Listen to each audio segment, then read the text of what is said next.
Ok, alors, premier bouton. Ben oui, déjà, on constate que n'importe quel élément dans InDesign peut être transformé en bouton. Très intéressant, ça. Alors, ça, c'est l'image telle qu'elle va apparaître au début, c'est mon image de départ. Et je vais indiquer ici qu'elle doit faire quoi? Ben, quand on clique sur elle, ou quand on fait un relâchement ou appui, oui, ça peut le faire aussi,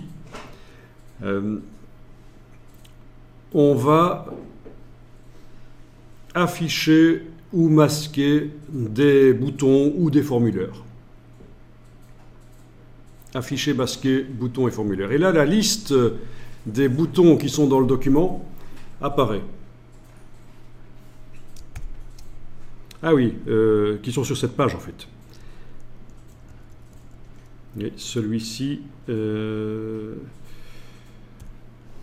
n'est plus actif. Sur la page 1, c'est particulier. Donc le bouton page précédente n'est pas actif sur la page 1. C'est pour ça qu'il n'est pas dans la liste sans doute. Et là, il faut décider, tiens, qu'est-ce que ça fait ce bouton-là? Cette photo, quand je clique sur elle, qu'est-ce qu'elle doit faire? Eh bien, elle doit faire apparaître l'autre image. Bon, et c'est là que je me rends compte que je devrais les nommer correctement d'abord. Alors, cette image-là, je vais appeler ça bouche fermée. Voilà. Ça, c'est le nom du bouton. Et l'autre image, je vais la sélectionner et je vais l'appeler bouche ouverte. Voilà. Ok, là c'est un peu plus clair. Quand je reviens sur la première image, je vois à quoi ça correspond. Je vois que je comprends un peu mieux les boutons à quoi ils correspondent. Ça va? Donc je suis sur l'image de gauche, l'image avec la gueule fermée.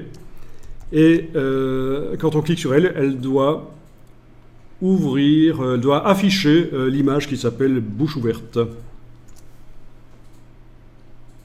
C'est ce qu'elle doit faire. L'image de gauche, celle-là, quand on clique sur elle, doit afficher l'image bouche ouverte. Il y a juste un truc qui pourrait vous paraître bizarre, c'est que l'image bouche ouverte, elle est déjà affichée.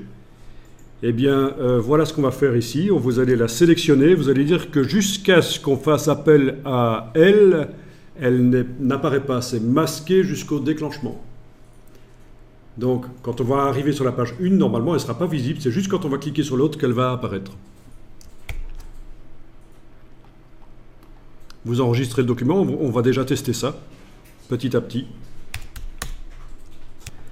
Bon, ben, j'exporte en PDF interactif.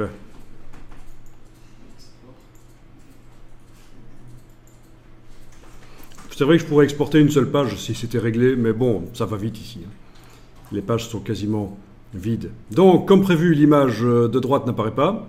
Je survole l'image de gauche, je clique sur elle, l'image de droite apparaît. Parfait.